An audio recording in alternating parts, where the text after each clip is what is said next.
भगवान शिव की अनुपम माधुर्य रखने वाली, एक सुख प्रदान करने वाली, आनंद देने वाली कथा को सुन रहे हैं।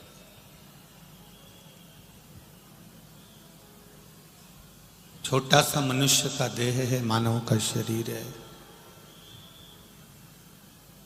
और उस मानव के शरीर में भी भगवान की भक्ति को प्राप्त कर लेना, भजन प्राप्त कर लेना, कहीं शिव भक्ति से जनमानस के कल्याण की भावना से कुछ ना कुछ अपने जीवन में पुण्य का फल एकत्रित कर ले।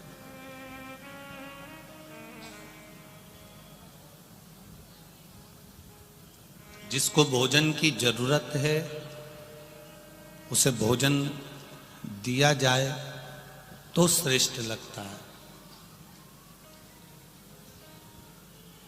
यदि उसको हम केवल ज्ञान दें कि सब भोजन बहुत अच्छा होता है, भोजन करना ठीक है, पर ज़्यादा भी करना अच्छी बात नहीं है, जिसको भोजन की जरूरत है उसको भोजन दिया जाए तो श्रेष्ठ है।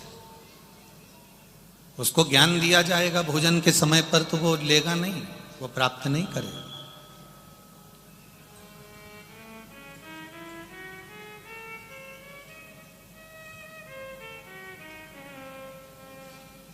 भोजन के समय पर भोजन मिले, ज्ञान के समय पर ज्ञान मिले, सम्मान के समय पर सम्मान मिले, जल के समय पर जल मिले, और जीवन में जब कहीं जैसे भूख लगती है तो भोजन की जरूरत पड़ती है, प्यास लगती है तो पानी की जरूरत पड़ती है, और जब व्यक्ति के जीवन में उलझन उत्पन्न होती है तब शिव महापुराण की जरूरत पड़ती है।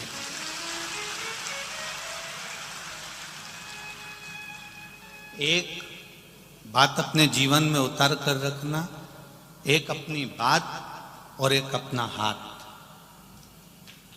ये दो चीज जम के बोलो, क्या क्या? एक अपनी बात और एक अपना हाथ। हर किसी को मत देना।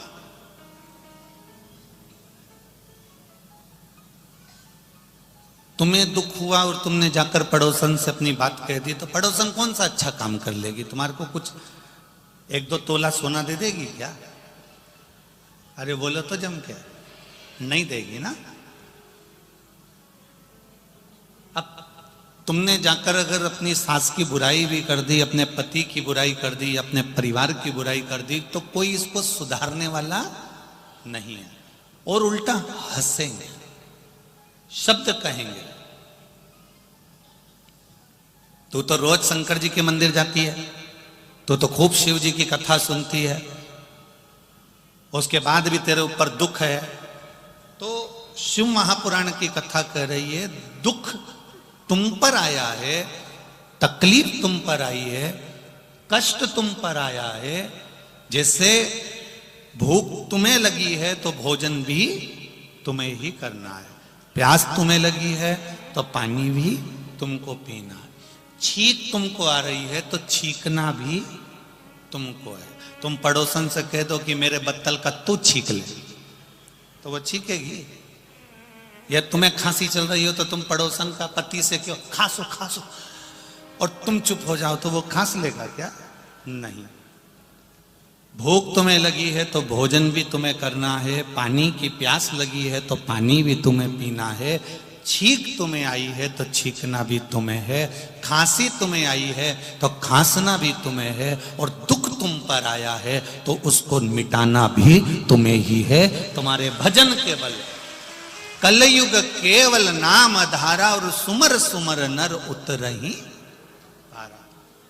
भजन के बल पर दो चीजें किसी को मत दो। एक बोलो, जम के बोलो, बात, और दूसरा हाथ।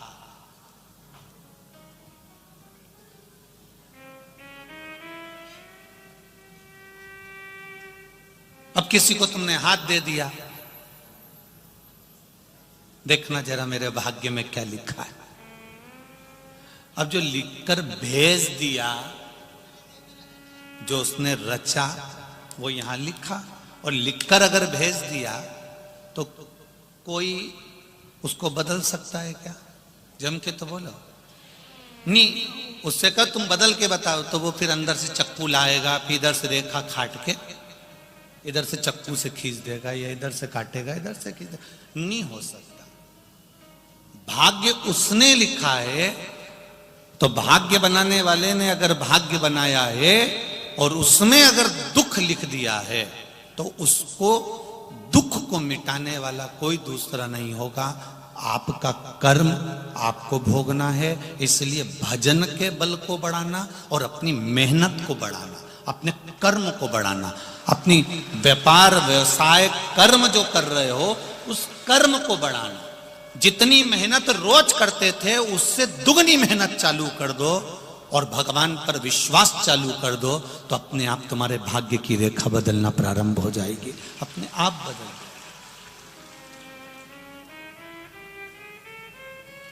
किसी की सामर्थ्य तो नहीं है कि आपके भाग्य को बदल दे। भाग्य आपका अपने को बदलना पड़ेगा। भगवान कृष्ण गीता जी में कहते हैं, भगवान शंकर माता पार्वती जी से कहते हैं, भगवान राम लक्ष्मण जी से कहते हैं, लंकाधिपति रावण मंदोदरी से कहते हैं, और भगवान कृष्ण अपनी संपूर्ण रानियों से कहते हैं कि कर्म की प्रधानता है। आप जितनी मेहनत करेंगे, आप जितना कर्म करेंगे, उस कर्म के अनुसार परमात्मा पर विश्वास रखकर आप अगर कुछ कर्म में आगे बढ़े हो तो उसमें फल जरूर मिलेगा। ये निश्चित हो जाता है, वो प्राप्त जरूर हो।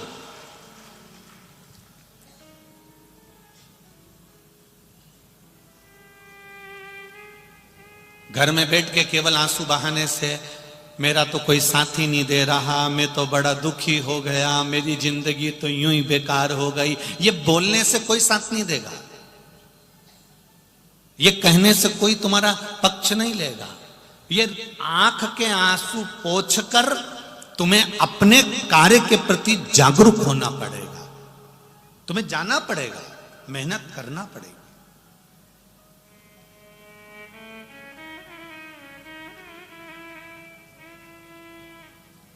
ऐसा कोई व्यक्ति नहीं जिसको भगवान ने यूं ही साधारणता में जन्म दे दिया। आपको पहले भी कथा में कहा था, अपने कमरे में माताएं सब अच्छी चीज रखती हैं, वो बेकार अटाला अपने घर में, अपने कमरे में अटाला अपने कमरे में नहीं रखती है। उसी तरह परमात्मा भी अपनी पृथ्वी पर अटाला नहीं रखते हैं। परमात्मा भी छाट छाट कर अच्छों को अपने साथ में रखते हैं।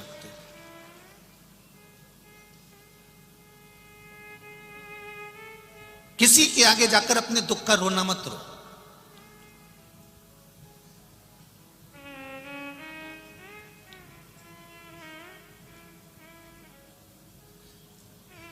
इस व्यासपीठ से आज तक आप लोगों से यह नहीं कहा गया होगा कि आप अपना दुख बताओ और आप दुख बताओ और हम आपका कोई समाधान कर दें।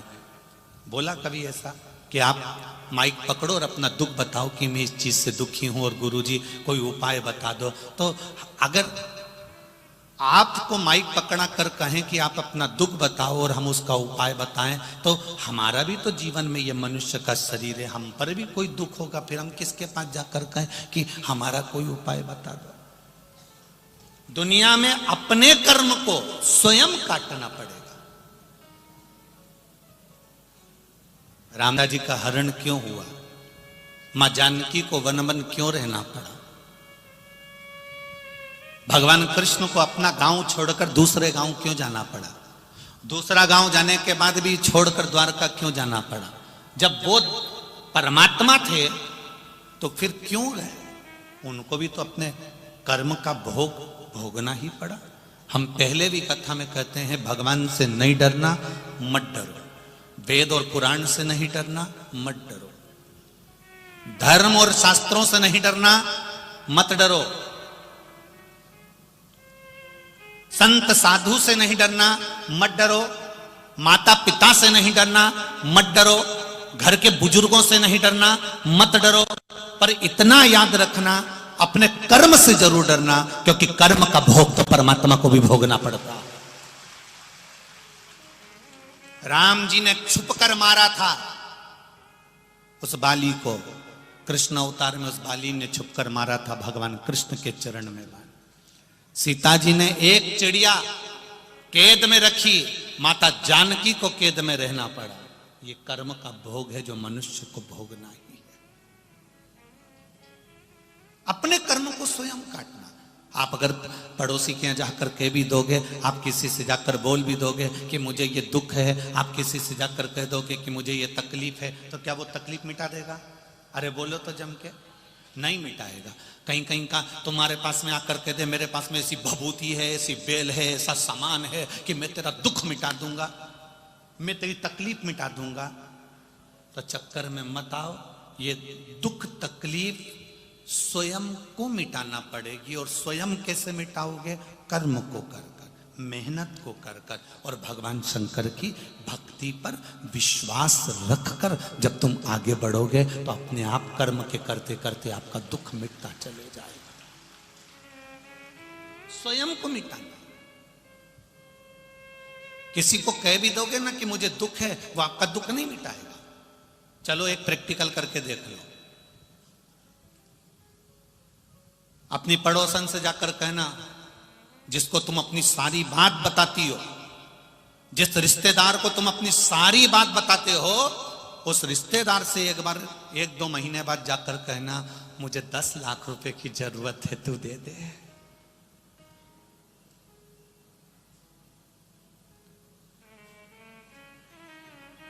जम के बोलो जरा। नहीं देगा ना? नहीं, तुम्हारे गांव में ऐसा हो तो बता दो। कहीं बोलो रे, देगा कोई? नहीं देगा। अब तुमने इतनी सारी बात उसको क्यों फिर बताई? मेरे घर में ये तकलीफ है, मेरे घर में वो तकलीफ है, मेरे घर में ये दुख है, मेरे घर में वो दुख है। जब वो तुमको तुम्हारी दुख की घड़ी में 10 लाख नहीं दे सकता, 10 लाख तो जाने दे 10,000 नहीं दे सकता, तो फिर अपनी बात कहकर अपना मन उसके सम्मुख में क्यों खोलते हो? जो देने वाला है मेरा देव अधिदेव महादेव, उसके पास जाकर अपनी बात रख दीजिए। आप उसके पास जाकर कहो भोलेनाथ तेरे दरबार से कोई खाली नहीं गया, तेरी चौखट से कोई खाली नहीं गया। 2022 जाने वाला है मेरे भोलेनाथ, 2023 आने वाला है मेरे बाबा। ऐसी कृपा करना। हम जानते हैं कि 22 के बाद में 23 आने वाला है। 22 जैसा भी गया आपकी कृपा से गया, पर मेरा विश्वास जितना अभी आपके चरणों में है, 2023 में उससे ज्यादा विश्वास आपके चरणों में हो जाए। मेरा विश्वास आपके चरणों में उससे ज्यादा हो जाए। सर्वे भवन्तु सुखिनः। मेरा गांव, मेरा घर, मेरा मोहल्ला, मेरी सोसाइटी, मेरी कॉलोनी, मेरा गांव, मेरा प्रदेश, मेरा देश, मेरा राष्ट्र और संपूर्ण विश्व का कल्याण हो जाए, ऐसी कृपा मेरे महादेव का देना।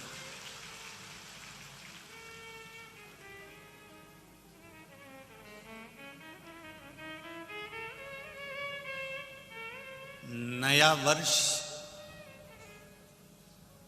नूतन वर्ष 2023, वैसे तो हम लोग तो सनातनी भाव में संवत को मानते हैं, पर आज के नवयुवक बच्चे लोगों को इसी से एक बदलाव लगता है, इसलिए कहना चाहेंगे नए वर्ष की शुरुआत किसी होटल में नहीं, किसी नशे से नहीं, नए वर्ष की शुरुआत मेरे महादेव के चरणों से करिएगा।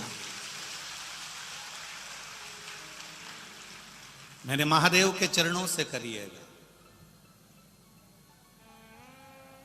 31 के दिन भी 1 लोटा जल, और जब अगला दिन आ जाए तो भी 1 लोटा जल। और बाबा से कहना 22 से 23 में तू लेकर आया है, मुझे उम्मीद है जिंदगी के हर पहलू में मुझे आगे तू लेकर जाएगा। अपने विश्वास को दृढ़ करें, अपने भरोसे को दृढ़ करें। हर किसी के सामने अपनी बात को नहीं कहना।